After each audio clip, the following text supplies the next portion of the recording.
저는 지금 이 이야기를 하면서도 가슴이 먹먹합니다. 누군가는 세상에 그런 일이 어딨냐고 하실지도 모르겠습니다. 하지만 이건 분명히 제 인생에서 실제로 일어난 일이고 저는 평생 잊지 못할 이야기입니다. 그 사람을 처음 만난 건 제가 인쇄회사에서 격리로 일하던 시절이었습니다. 그때 제 나이 26, 부모님을 일찍 여의고 혼자 고생하며 살고 있을 때였습니다. 회사라 해봐야 을지로 골목 안쪽에 있는 작은 인쇄소였어요. 직원이 20명도 채 안 되는 늘 잉크 냄새가 가득한 곳이었습니다. 저는 입출금 관리하고 급여 정산하는 일을 맡고 있었습니다. 하루 종일 숫자만 들여다보는 일이었지만 그마저도 제겐 안정이었죠. 그 시절엔 그게 전부였습니다. 그 사람은 인쇄기계를 다루는 기사였습니다. 솔직히 처음엔 첫인상이 그다지 좋지 않았습니다. 키도 작고 늘 기름때 묻은 작업복 차림에 얼굴엔 잉크 자국이 묻어 있었거든요. 손톱 사이까지 새까맣게 때가 끼어 있어서 처음엔 눈길조차 잘 안 갔습니다. 회사 여직원들 사이에서도 그 사람 얘긴 거의 나오지 않았습니다. 외모도 평범하고 말수도 적어서 존재감이 없던 사람이었으니까요. 그냥 조용히 자기 일만 묵묵히 하는 그런 사람이었습니다. 그러던 어느 날 제가 창고에서 높은 선반을 정리하다가 그만 떨어질 뻔한 일이 있었습니다. 그날따라 사장님이 갑자기 창고 정리를 시키셨는데 선반이 사람 키보다 한참 높았습니다. 의자 2개를 포개 올라가 상자를 꺼내던 중 순간 중심을 잃었습니다. 그때 누군가 제 팔을 세게 붙잡았습니다. 깜짝 놀라 내려다보니 그 사람이었습니다. 괜찮냐고 묻는 그의 목소리는 진심이 느껴졌습니다. 저는 가슴이 두근거려 아무 말도 못하다가 겨우 고맙습니다 한마디를 내뱉었습니다. 그는 제 옆에 쪼그려 앉아 바닥에 흩어진 서류들을 하나하나 주워 담았습니다. 잉크가 묻은 손으로 조심스럽게 종이를 정리하는 모습이 묘하게 마음에 남았습니다. 다음부터 높은 곳에 있는 물건 꺼낼 일 있으면 절 부르세요. 제가 도와드릴게요. 그가 그렇게 말하던 순간 저는 처음으로 그 사람의 얼굴을 제대로 보게 되었습니다. 기름때 묻은 작업복 차림이었지만 그날따라 이상하게 듬직해 보였습니다. 평소 말 한마디 제대로 나눠본 적도 없는데 다음부터 자기를 부르라는 말이 조금은 어색했습니다. 그런데 이상하게도 그 말이 싫지 않았습니다. 가슴 한쪽이 괜히 따뜻해지는 기분이 들었습니다. 그는 작업복 주머니에서 사탕 하나를 꺼내 제게 내밀었습니다. 놀라셨을 텐데 이거 드시면 마음이 좀 진정될 거예요. 다 큰 어른에게 사탕으로 놀란 마음을 진정시키라니 좀 웃기고 그 말을 건네는 말투 역시 서툴렀지만 이상하게 진심이 느껴졌습니다. 작은 사탕 하나였지만 그날따라 그게 유난히 따뜻하게 느껴졌습니다. 그 일이 있고 나서 괜히 그 사람이 눈에 들어오기 시작했습니다. 늘 말없이 일만 하던 사람이라 어떤 사람인지 문득 궁금해졌습니다. 그래서 점심시간에 김대리님께 슬쩍 물어봤습니다. 김대리님이 미소를 지으며 말했습니다. 아, 그 친구 참 착해요. 누가 힘든 일 있으면 제일 먼저 나서서 도와요. 그 말을 듣는데 왠지 마음이 따뜻해졌습니다. 그동안은 그저 말없고 무뚝뚝한 사람이라고만 생각했는데 알고 보니 속이 깊고 남을 먼저 챙길 줄 아는 사람이었습니다.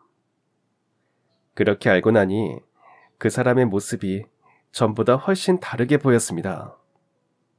외모는 별로였지만 마음씨만큼은 금 같은 사람이구나 싶었고 왠지 모르게 그가 있는 방향으로 자꾸만 시선이 갔습니다. 그 일이 있은 뒤로 남편은 지나가다 마주칠 때마다 제게 인사를 건넸습니다. 오늘도 고생 많으세요. 점심은 드셨어요? 어제 비 많이 왔는데 퇴근길은 괜찮았어요? 그의 말 한마디 한마디가 제게는 참 크게 와닿았습니다. 혼자 살다 보니 제 안부를 물어주는 사람이 없었는데 그 작은 관심이 이상할 만큼 따뜻하게 느껴졌습니다.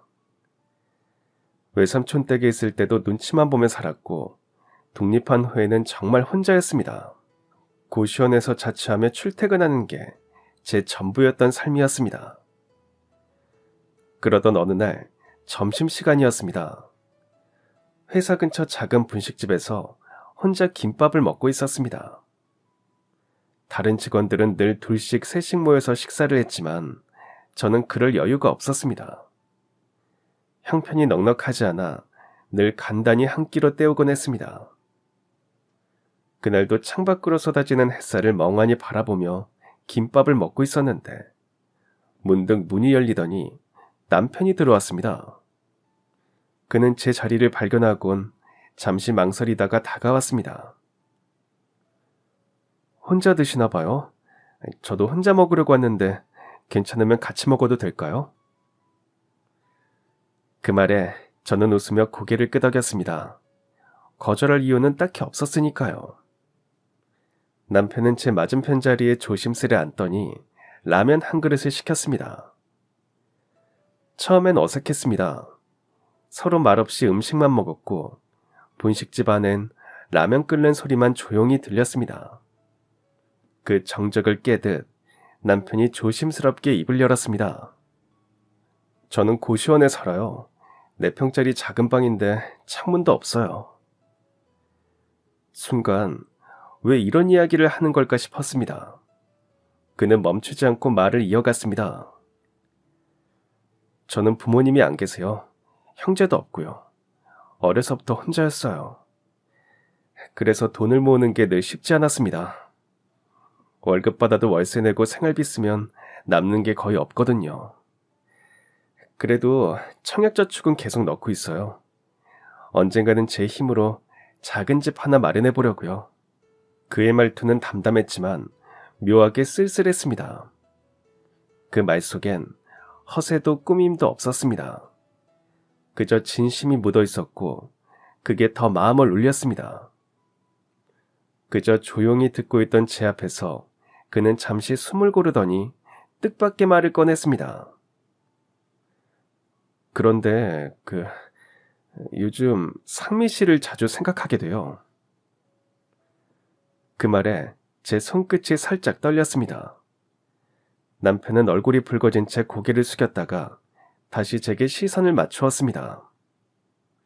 한참을 망설이던 그는 마침내 결심한 듯 말했습니다. 저는 말씀드린 것처럼 가진 게 없습니다. 솔직히 말씀드리면 내세울 것도 없고요. 그래도 저랑 한번 만나봐 주시겠어요? 그의 목소리는 떨렸지만 진심이 느껴졌습니다. 그 순간 제 마음속에서도 무언가가 조용히 흔들렸습니다. 가진 게 없다고 숨기지 않고 솔직하게 말하는 그의 모습이 오히려 믿음직스러웠습니다. 보통 남자들은 자신을 조금이라도 더 좋아 보이게 하려고 거짓말을 하곤 했는데 남편은 달랐습니다. 있는 그대로의 자신을 보여줬습니다. 그의 솔직함이 제 마음을 천천히 두드렸습니다. 사실 저 역시 형편이 넉넉한 편은 아니었습니다. 부모님을 일찍 여의고 외삼촌 댁에 얹혀 살았으니까요. 그곳에서 저는 늘 눈칫밥을 먹으며 자랐습니다. 밥상에 앉을 때도 눈치를 봐야 했고 옷 한 벌 사달라는 말조차 쉽게 꺼낼 수 없었습니다. 그런 시절을 겪어서일까요? 남편의 담담한 고백이 낯설지 않았습니다. 왠지 모르게 제 안의 외로움이 그 사람에게 스며들듯 조금씩 녹아내렸습니다. 저도 가진 게 없어요. 어려서 부모님이 돌아가셔서 외삼촌 댁에서 자랐는데 눈치 보며 지낸 게 대부분이었어요. 고등학교를 졸업하자마자 독립하고 고시원에서 살며 격리학원을 다녔어요. 그때 자격증을 따서 지금 이 회사에 들어온 거예요. 그 말을 하고 나니 마음 한켠이 묘하게 편안해졌습니다. 서로의 지난 시간을 털어놓는 게 어색하지 않았고 이상하게 그 사람 앞에선 아무런 가식도 필요 없었습니다. 지금도 여전히 고시원에서 살고 월급 받아도 빠듯하게 겨우 버텨요. 그래도 괜찮다면 우리 천천히 알아가요. 그 말을 듣는 순간 남편의 얼굴에 환한 미소가 번졌습니다. 그 미소는 잔잔했지만 이생할만큼 마음을 따뜻하게 만들었습니다. 그날 이후로 남편과의 연애가 시작됐습니다. 하지만 데이트라고 할 것도 없었습니다. 둘 다 형편이 넉넉치 않아 영화관에 가는 일도 드물었습니다. 영화 한 편에 10,000원이 넘는 돈이 아까웠거든요. 대신 우린 한강둔치를 자주 걸었습니다. 여의도에서 뚝섬까지 강바람을 맞으며 나란히 걸었죠. 손을 꼭 잡고 걸으면서 이런저런 이야기를 나누는 시간이 그저 좋았습니다. 그 평범한 걸음이 우리에겐 가장 큰 행복이었습니다. 그날들도 참 따뜻했습니다. 데이트할 때 남편은 자신의 이야기를 많이 들려줬습니다. 아버지 돌아가시고 어머니 집을 나가시고 그때부터 친척집을 전전했어요. 그래서 고등학교 졸업하고 바로 일했어요. 처음엔 인쇄소에서 심부름부터 시작했는데 지금은 직접 기계를 다루고 있어요. 남편의 말엔 힘겨운 세월이 고스란히 담겨 있었습니다. 그 이야기를 들으며 저는 문득 이 사람은 고된 인생을 살아왔지만 마음만큼은 단단하고 따뜻하다는 생각이 들었습니다. 남편의 이야기를 듣고 나면 저도 제 이야기를 했습니다. 부모님이 제가 7살 때 화재 사고로 돌아가셨고 그 후로 외삼촌 댁에서 자랐는데 환영받지 못하는 존재였다고요. 우리 둘 다 외롭게 혼자 살아온 처지였습니다. 그래서인지 서로에게 더 끌렸던 것 같습니다. 주말이면 우린 늘 비슷한 곳을 다녔습니다. 돈이 없어도 함께 있는 것만으로 충분히 행복했거든요. 광화문 광장이나 시청 앞에서 열리는 무료 공연을 찾아다녔고 길거리에서 들려오는 기타 소리에도 우리는 한참을 서 있곤 했습니다. 때로는 도서관에 나란히 앉아 책을 읽었습니다. 책 속 문장 하나에도 서로의 생각을 나누며 웃던 그 시간이 참 따뜻했습니다. 비싼 밥집이나 화려한 데이트는 없었지만 남편은 언제나 제 손을 꼭 잡고 다녔습니다. 그 손길은 거칠었지만 따뜻했습니다. 그 온기가 제 마음속까지 스며들어 오랫동안 차갑게 식어있던 외로움을 조금씩 녹여주었습니다. 남편은 종종 함께하는 미래 이야기를 꺼냈습니다. 그의 눈빛은 언제나 반짝였고 그 속엔 희망이 담겨 있었습니다. 그 희망 가득한 사람의 옆에 있다는 게 그때 저에게는 세상 어떤 부러움보다 큰 행복이었습니다. 연애를 시작한 지 꼭 1년이 되던 날 남편이 퇴근 전에 잠시 옥상으로 올라오라고 했습니다. 무슨 일인가 싶어서 조심스레 올라가 보니 낡은 옥상 위에 작은 상 하나가 놓여 있었습니다. 그 위에는 손바닥만한 케이크와 포장지에 정성껏 쌓인 꽃다발이 놓여 있었습니다. 노을이 젖어드는 하늘 아래 남편이 쑥스러운 미소를 띠고 서 있었습니다. 그는 어색한 웃음을 지으며 상 위에서 작은 상자를 꺼냈습니다. 상자 안에는 얇은 금 실반지 하나가 들어있었습니다. 번쩍이진 않았지만 그 작고 소박한 반지가 이상하게 눈부셨습니다. 남편은 잠시 숨을 고르더니 무릎을 꿇었습니다. 이런 저라도 괜찮다면 저랑 결혼해 주실래요? 지금은 가진 게 없지만 평생 상미 씨를 아끼고 사랑하며 살겠습니다. 그 말을 듣는 순간 눈물이 났습니다. 비싼 반지도 화려한 레스토랑도 없었지만 그의 말 한마디 한마디가 세상 그 무엇보다 값지게 느껴졌습니다. 그동안 서로의 외로움을 껴안고 살아온 시간이 떠올라 가슴이 뭉클하게 차올랐습니다. 그렇게 저는 그 사람의 아내가 되기로 마음먹었습니다. 결혼 준비는 따로 하지 않았습니다. 결혼식은 우리에게 먼 이야기 같았습니다. 서로 형편이 넉넉하지 않았고 양가 어른이 계신 것도 아니었으니까요. 우리 그냥 구청 가서 혼인신고만 할까요? 웨딩드레스 입어보고 싶지 않아요? 여자들의 로망이라던데. 괜찮아요. 전 당신이랑 같이 있는 게 제일 큰 로망이에요. 남편은 잠시 말이 없더니 웃었습니다. 그 웃음이 이상하게 마음을 따뜻하게 만들었습니다. 그래서 우린 어느 평범한 금요일 오후 손을 잡고 구청으로 갔습니다. 작은 창고 앞에서 혼인신고서를 나란히 작성했습니다. 직원이 서류를 확인하고 도장을 찍은 뒤 미소를 지었습니다. 예식장도 하얀 드레스도 없었지만 그날 우리 둘만의 결혼식은 그렇게 조용하고 단단하게 완성했고 그렇게 우리는 부부가 됐습니다. 신혼집은 보증금 500만 원에 월세 40만 원짜리 투룸에서 시작했습니다. 회사에서 멀어서 출퇴근이 불편하긴 했지만 그래도 둘이 살기에 적당했습니다. 신혼가구도 필요한 것만 중고 가구점에서 사고 침대는 남편이 직접 만들었습니다. 남편이 손재주가 좋은 편이었거든요. 비록 새 침대는 아니었지만 남편이 우리 부부를 위해 정성껏 만든 침대라 저한테는 세상에서 제일 좋은 침대였습니다. 남편은 새벽이면 먼저 일어났습니다. 인쇄소는 아침 일찍 문을 열었거든요.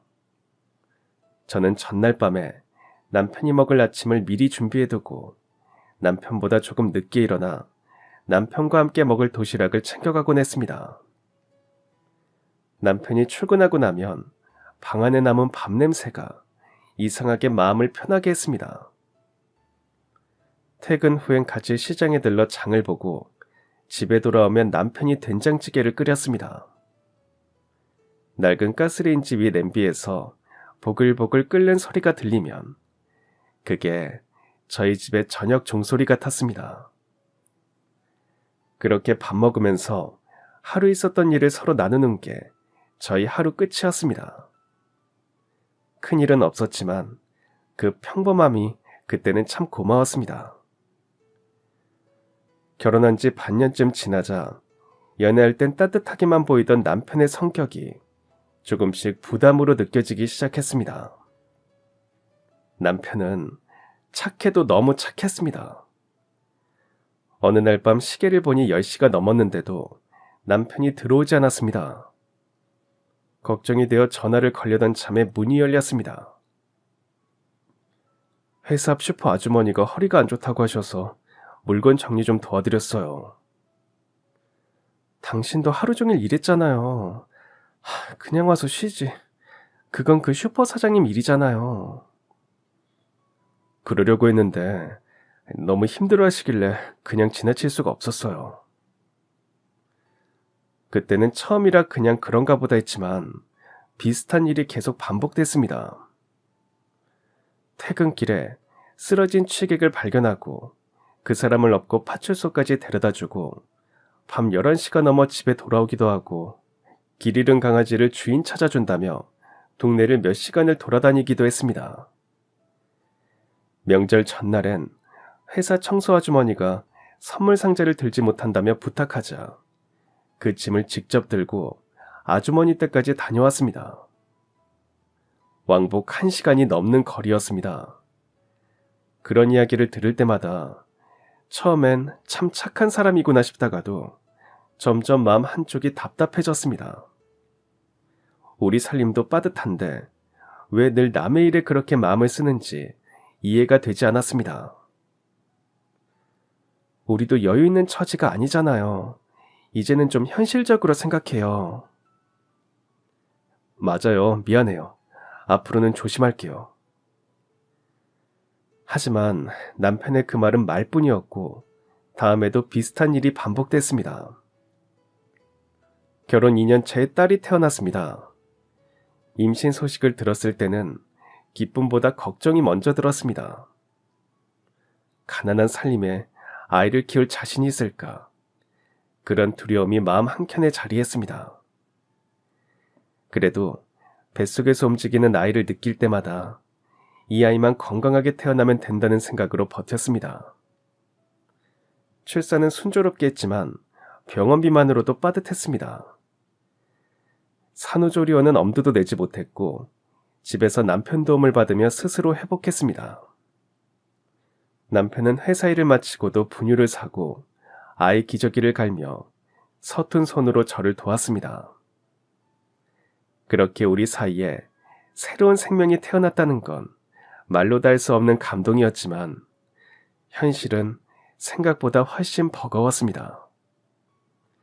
분유며 기저귀, 예방접종비, 아이 옷까지 매달 나가는 돈은 점점 늘어만 갔습니다. 남편의 월급으로는 버티기 어려웠고 통장은 늘 바닥을 드러냈습니다. 처음엔 조금만 아끼면 되겠지 했지만 세상 일이 그렇게 단순하지 않았습니다. 아이가 자랄수록 지출은 늘어났고 그만큼 제 마음도 점점 무거워졌습니다. 그래도 남편과 아이를 바라보면 조금만 더 힘내자는 말이 절로 나왔습니다. 결국 딸이 돌이 되자 저는 다시 일을 시작해야 했습니다. 남편의 수입만으로는 도저히 생활이 되지 않았습니다. 아이를 직접 돌보며 전업주부로 지내고 싶었지만 그럴 여유가 없었습니다.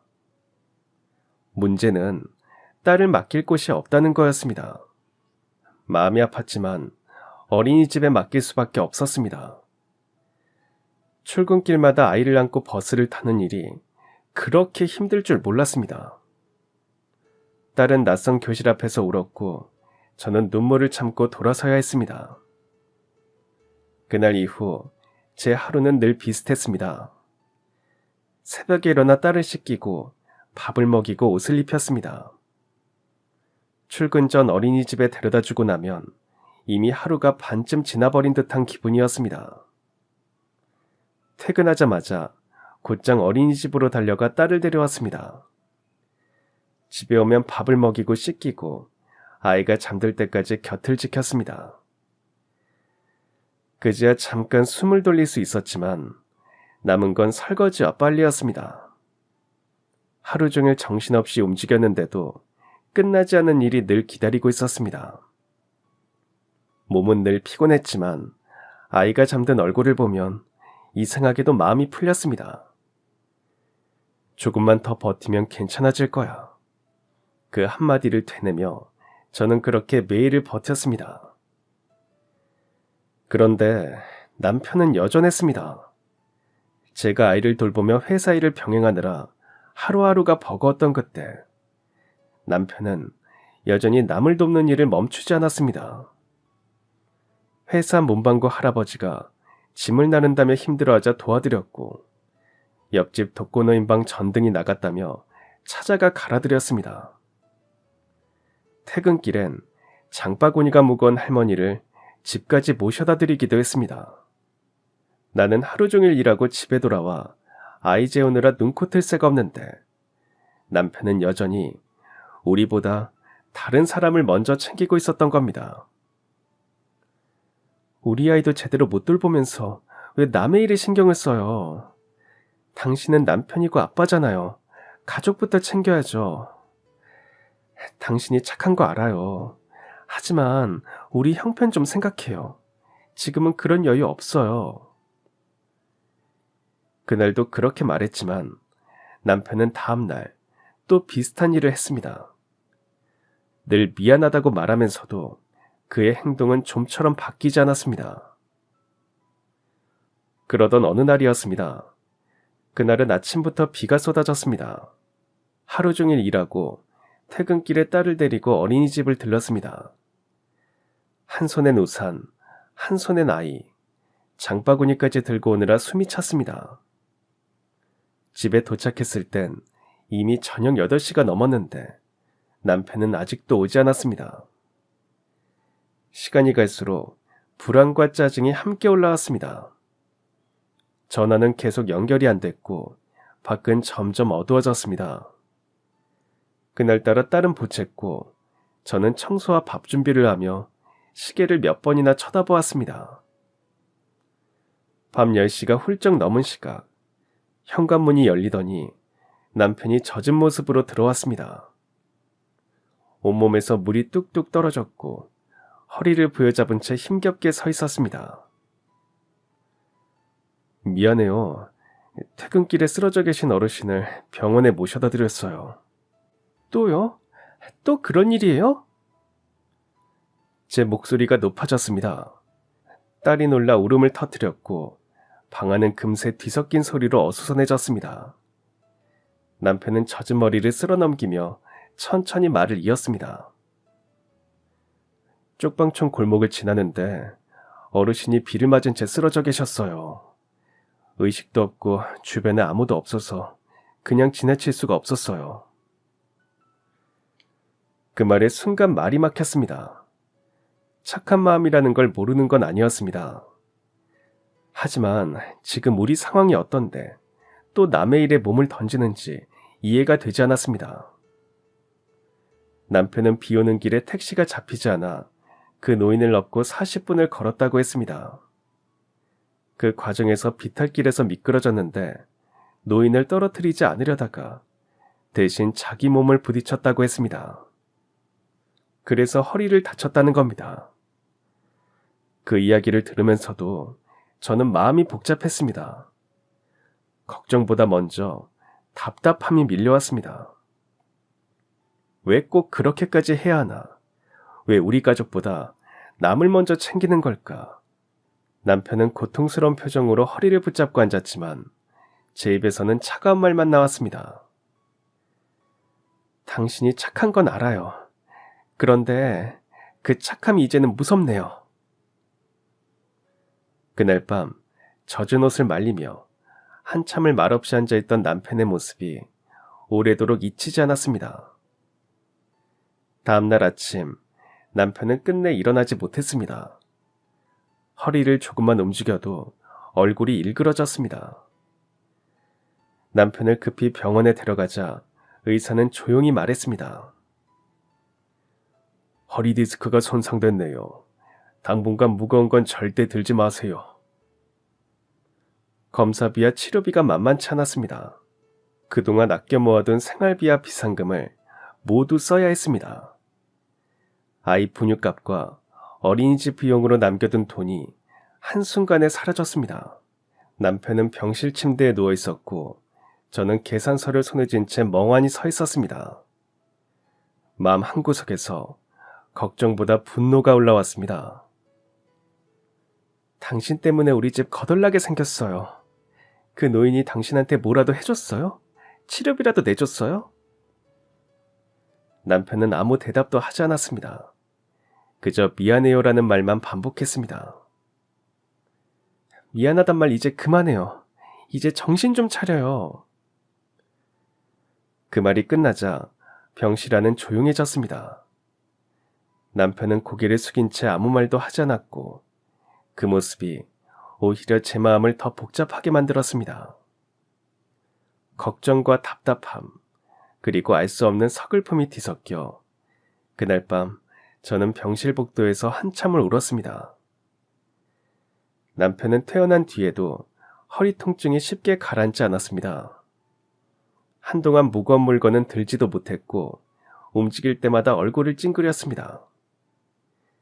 그 시기 저는 남편에게 점점 차가워졌습니다. 밥상을 차려도 말없이 놓고 식사 중에도 대화는 거의 없었습니다. 남편이 무슨 말을 해도 건성으로 대답했습니다. 그렇게 몇 주가 지났을 때였습니다. 남편이 주말마다 어딘가를 다녀오기 시작했습니다. 주말마다 어디 가요? 그 어르신 병문안 좀 다녀올게요. 당신 허리도 아직 다 낫지 않았잖아요. 거길 왜 또 가요? 그분이 혼자 사시거든요. 찾아오는 사람이 아무도 없어요.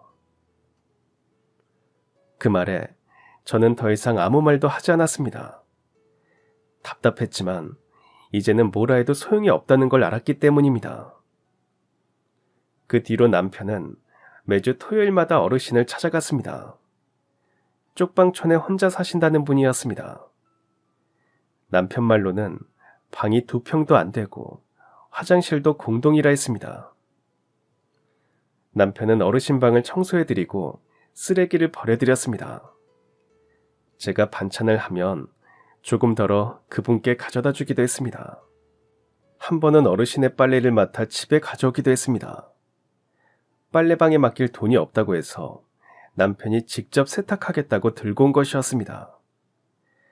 그 빨래를 바라보며 제 속이 뒤집혔습니다. 우리 집 빨래도 감당이 안 되는데 왜 남의 옷까지 맡아야 하나 싶었습니다.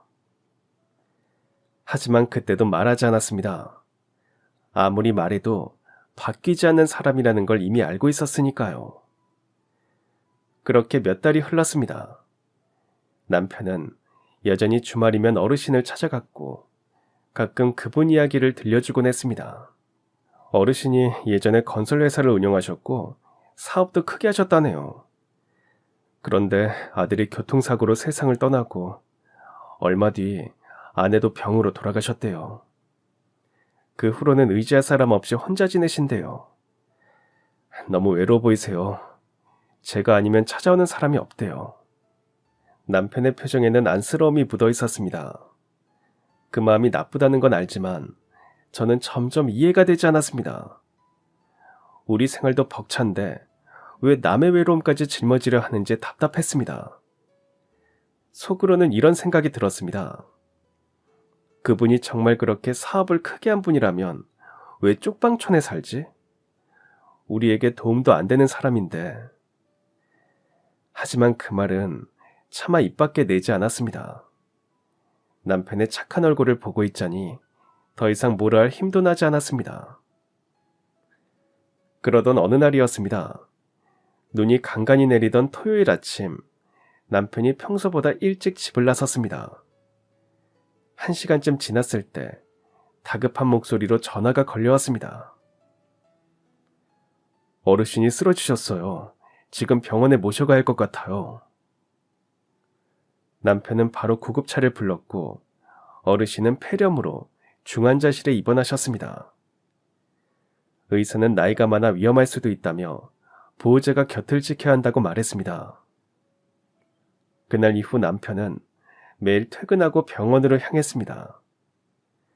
회사 일로 지쳐있을 텐데 밤마다 병원에서 몇 시간을 보내고 돌아왔습니다. 회사 끝나면 바로 집에 와야 하는 거 아니에요? 미안해요. 조금만요. 어르신이 혼자 계시면 불안해하세요. 저는 깊은 한숨을 쉬었습니다. 딸을 재우고 나면 늘 빈 식탁 앞에 혼자 앉아있게 됐습니다. 남편은 몇 주 동안 빠짐없이 병원에 들렀고 어르신의 식사를 챙기고 약 먹는 시간을 확인하고 의사와 간호사에게 상태를 물었습니다. 다행히 어르신은 회복하셨습니다. 그날 밤 남편이 집에 돌아와 환하게 말했습니다. 어르신이 고맙다고 눈물을 흘리셨어요. 아들을 잃고 아내도 떠나보낸 뒤 이렇게 돌봐주는 사람이 처음이래요. 저는 아무 말 없이 남편을 바라보다가 조용히 물었습니다. 그래서 그분이 사례비라도 주셨어요? 돈도 안 되는 일을 왜 그렇게 열심히 하는 거예요? 저는 돈 때문에 그런 거 아니에요. 그분이 행복해 하시는 걸 보면 그걸로 충분해요. 그 말을 듣는 순간 말문이 막혔습니다. 착한 사람이라는 걸 모르는 건 아니었지만 그 착함이 이제는 너무 버겁게 느껴졌습니다. 저는 그저 길게 한숨을 내쉬었습니다. 이 사람은 정말 변하지 않겠구나. 그 생각이 마음속에 조용히 내려앉았습니다. 그러던 어느 날이었습니다. 그날 아침 회사에 출근한 남편에게서 전화가 걸려왔습니다. 목소리가 평소보다 밝았지만 어딘가 조심스러웠습니다. 여보, 오늘 저녁에 할 말이 있는데 일찍 퇴근하고 외식해요. 당신 좋아하는 국수집 가요. 남편은 제 반응을 살피듯 잠시 말을 멈췄습니다. 들뜬 기색이 역력했지만 저를 의식하는 눈치였습니다. 하지만 제 마음은 달랐습니다. 요즘 생활이 얼마나 빠듯한데 외식이라니. 그 말에 기분이 오히려 가라앉았습니다. 돈이 어딨다고 외식은 무슨 외식이에요. 그냥 집에서 먹어요. 그래도 오늘은 좀 특별한 날인데 국수가 비싼 것도 아니고. 나가면 다 돈이에요. 됐어요. 끊을게요. 저는 전화를 끊고 한숨을 쉬었습니다. 남편의 들뜸이 마음에 남았지만 그때는 그 이유를 짐작하지 못했습니다. 그리고 그게 남편과의 마지막 대화였습니다. 그날 오후 회사에서 전화가 걸려왔습니다. 목소리는 다급했고 숨이 가빠 있었습니다. 상미 씨, 지금 빨리 병원으로 오세요. 남편분이 사고를 당하셨어요. 지금 응급실에 계십니다. 순간 머리가 멍해졌습니다. 무슨 소리인지 손에 들고 있던 서류가 그대로 바닥에 떨어졌습니다. 저는 딸을 이웃집에 맡기고 비 오는 거리로 뛰어나왔습니다. 택시를 잡아타고 병원으로 가는 내내 손이 떨렸습니다. 심장이 두근거려 숨을 고르기도 힘들었습니다. 병원 응급실 앞에는 회사 사람들이 서 있었습니다. 그들의 얼굴이 잔뜩 굳어 있었습니다. 무슨 일이에요? 남편은 어디 있어요? 인쇄기를 고치다가 기계가 갑자기 넘어졌어요. 크게 다쳤습니다. 그 말을 듣는 순간 세상이 멈춘 것 같았습니다. 뒤에서는 아무 소리도 들리지 않았고 다리가 풀려 그대로 바닥에 주저앉았습니다. 그리고 얼마 후 의사가 나왔습니다. 유감입니다. 병원에 오는 도중에 심정지가 왔습니다. 바로 심폐소생술을 했지만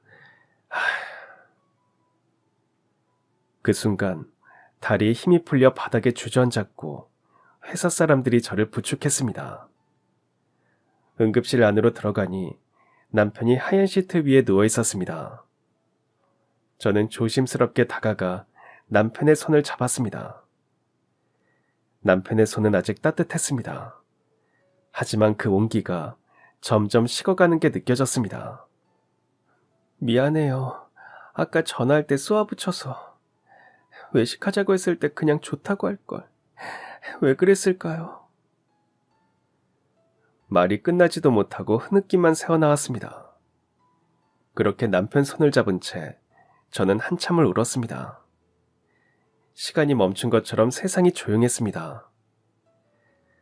장례식은 조용히 치렀습니다. 3일장이었고 빈소는 병원 장례식장이었습니다. 회사 동료들이 찾아와 조문을 했습니다. 그들이 저를 올리고 나가면 빈소는 금세 다시 고요해졌습니다. 향냄새만이 텅 빈 공기를 채우고 있었습니다. 가족이라 부를 사람은 아무도 없었습니다. 남편도 저도 세상에 홀로 남은 사람이었으니까요. 장례 비용은 회사에서 일부 도와줬습니다. 남편의 사고는 산재로 처리되었고 보험금도 나왔습니다. 하지만 그 돈이 위로가 되지는 않았습니다. 상복을 입은 채 영정사진을 바라보며 생각했습니다. 이렇게 갑자기 떠날 줄 알았다면 그날 전화라도 다정히 받아줄걸. 그날 이후 제 세상은 조용해졌습니다. 남편을 떠나보낸 뒤 저는 쉴 틈도 없이 일에 매달렸습니다. 슬퍼할 시간조차 없었습니다. 살아야 했으니까요. 회사에 복귀했고 퇴근 후엔 식당 아르바이트를 했습니다. 주말에도 쉴 수 없었습니다. 딸은 여전히 어린이집에 맡겼고 저녁이면 데려와 밥을 먹이고 재운 뒤 다음날 새벽 또 같은 하루를 시작했습니다. 그렇게 하루하루를 버텼지만 생활은 나아지지 않았습니다. 월세는 올랐고 아이가 자랄수록 드는 돈도 늘어났습니다. 식비, 학용품, 옷 한 벌까지도 모두 부담이었습니다. 딸이 초등학교에 입학하던 날, 다른 아이들은 새 옷에 반짝이는 가방을 메고 있었습니다. 우리 딸은 친구 언니가 쓰던 가방을 맸습니다. 입학식이 끝나고 집으로 돌아오는 길에 딸이 조용히 걷다가 울음을 터뜨렸습니다. 엄마, 우리는 왜 가난해? 친구들은 다 새 옷 입고 좋은 가방 가지고 있는데 나는 왜 없어? 그 말을 듣는 순간 가슴이 저려왔습니다. 뭐라고 해야 할지 알 수 없었습니다. 그저 딸을 꼭 안아주었습니다. 엄마가 너무 미안해. 조금만 참아. 엄마가 열심히 벌게. 하지만 현실은 딸과의 약속을 쉽게 허락해주지 않았습니다. 밤마다 피곤해 지쳐 눈을 감으면 남편의 얼굴이 어렴풋이 떠올랐습니다. 당신 없이 난 이제 어떻게 살아야 할까? 그 생각이 매일 새벽까지 다시 저를 일으켜 세웠습니다. 그래서 저는 더 많이 일했습니다. 평일에는 회사에서 야근을 했습니다.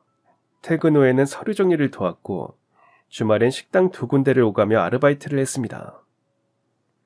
잠잘 시간조차 부족했지만 멈출 수 없었고 딸은 혼자 있는 시간이 많아졌습니다. 저녁 늦게 집에 돌아오면 식탁 위엔 혼자 그린 그림이 놓여있곤 했습니다. 엄마랑 놀고 싶어요. 서툰 글씨 한 줄이 마음을 쿡 찔렀습니다. 그렇게 하루하루를 버티며 살던 어느 날 남편이 세상을 떠난 지 3년이 되던 해였습니다. 집주인이 보증금을 올려달라고 했습니다. 하지만 우리에겐 그런 돈이 없었고 결국 더 싼 집을 알아봐야 했습니다. 역에서 멀고 오래된 집이었지만 선택의 여지가 없었습니다. 짐을 싸며 저는 그저 이렇게 생각했습니다. 조금만 더 버티자.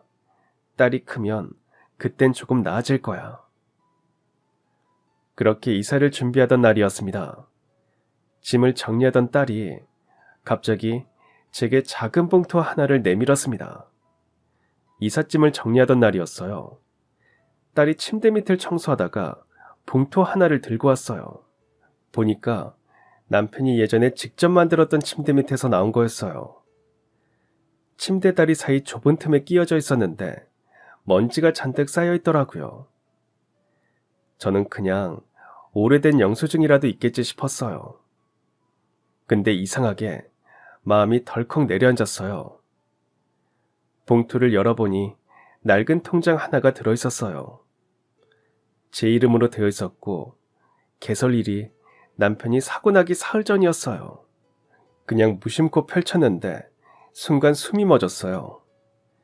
입금자 이름이 한기석, 그리고 금액란에 적힌 숫자 10억 원. 그 숫자를 보고 한동안 멍하니 서 있었어요. 심장이 쿵쾅거리고 손에서 통장이 미끄러질 뻔했어요. 저는 그대로 바닥에 주저앉았어요. 다리에 힘이 하나도 안 들어가더라고요.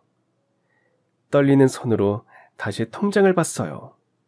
분명히 제 이름이었고 입금자라는 한기석이라는 이름이 또렷하게 찍혀 있었어요. 그 순간 숨을 들이쉬는 것조차 힘들었습니다. 통장 안에는 낯선 명함이 한 장 더 들어있었습니다.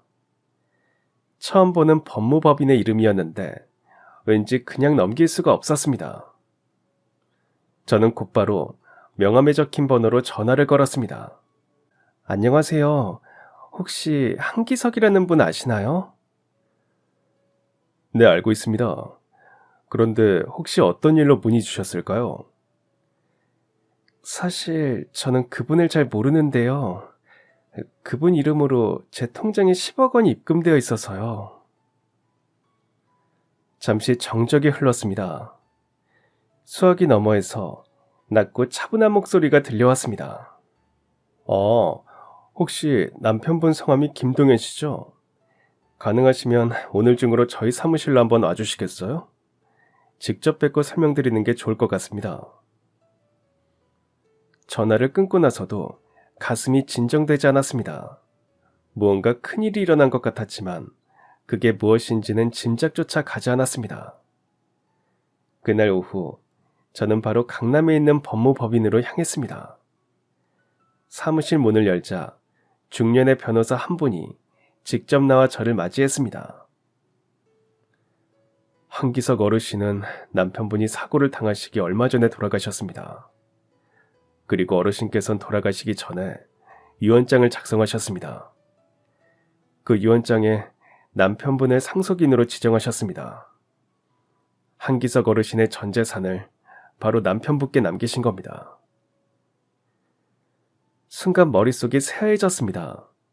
숨이 막히고 손끝이 차가워졌습니다. 변호사는 조용히 서류철 하나를 꺼내 제 앞에 내밀었습니다. 이게 유언장 사본입니다. 직접 읽어보시겠어요? 손이 떨렸습니다. 조심스럽게 종이를 펼치니 또박또박한 글씨로 이렇게 적혀 있었습니다. 나는 평생 돈을 벌기 위해 살았다.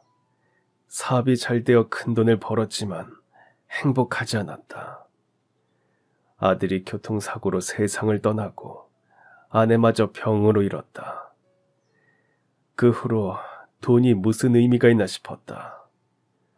혼자 쪽방촌에서 죽음을 기다리며 살았다. 그러던 어느 날 그 청년을 만났다. 비 오는 날 길가에서 쓰러진 나를 업고 병원까지 데려갔다. 자기 허리를 다치면서까지 나를 지켜줬다.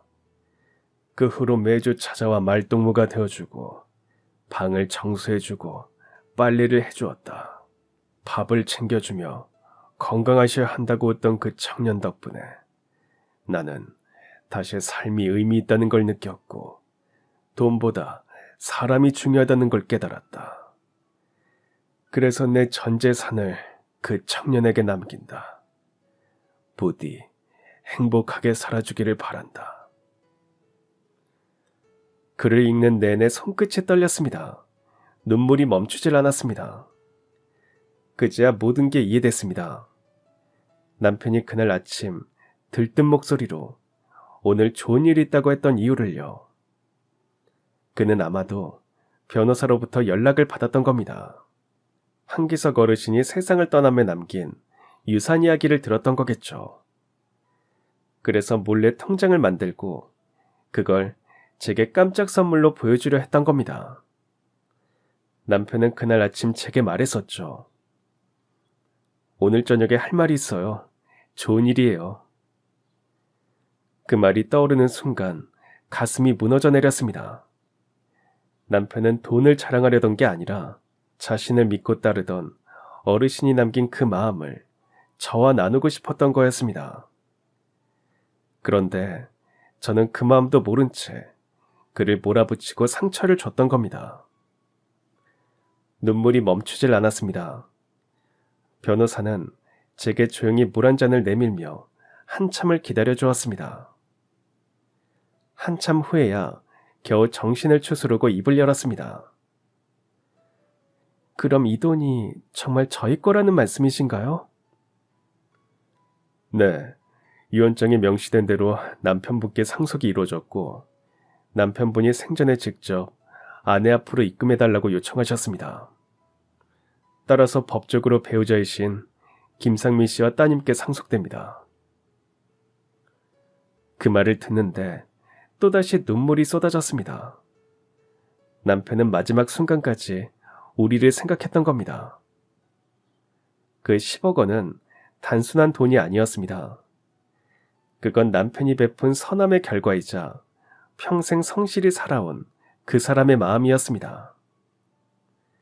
그 돈으로 저는 그동안 쌓인 빚을 모두 갚았고 딸과 함께 살 작은 아파트를 샀습니다. 역세권은 아니었지만 햇빛이 잘 드는 깨끗한 새 집이었습니다. 딸은 태어나 처음으로 자기 방을 갖게 됐습니다. 방 안에 커튼을 달고 자기 책상 위에 인형을 올려두며 하루 종일 들떠 있었습니다. 그 아이의 눈이 반짝이던 그날을 지금도 잊을 수 없습니다.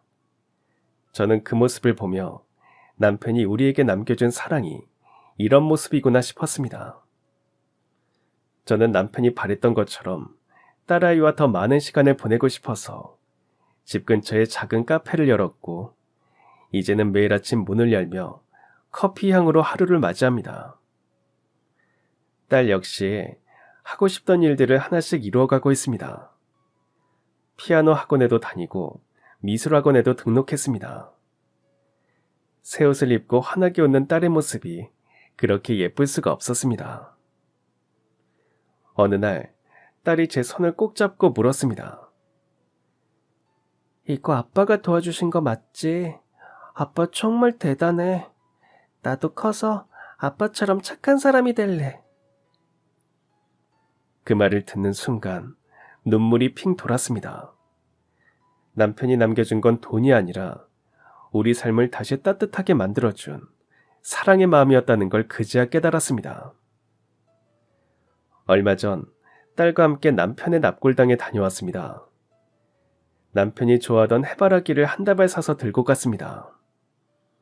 햇살이 부드럽게 내리쬐는 날이었습니다. 무덤 앞에 해바라기를 놓고 한참을 바라보다가 조심스럽게 말을 꺼냈습니다.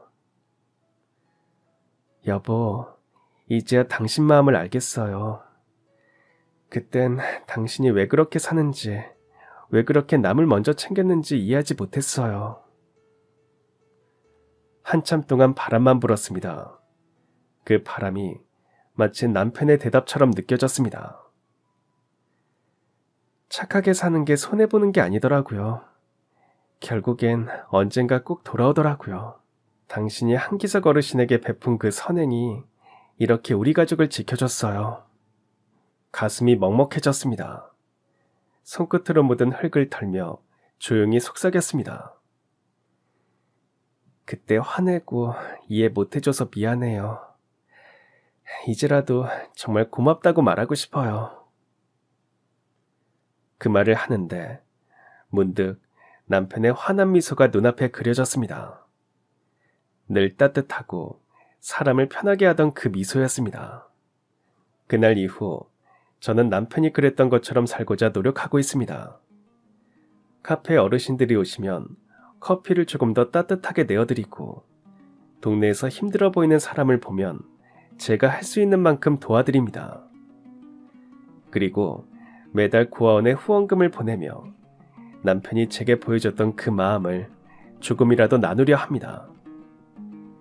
이게 아마 남편이 제게 남긴 마지막 선물이겠죠. 돈이 아니라 사람을 먼저 생각하고 착하게 살아도 괜찮다는 마음 말이에요. 남편은 떠났지만 그의 따뜻함은 여전히 우리 곁에서 살아 숨쉬고 있습니다.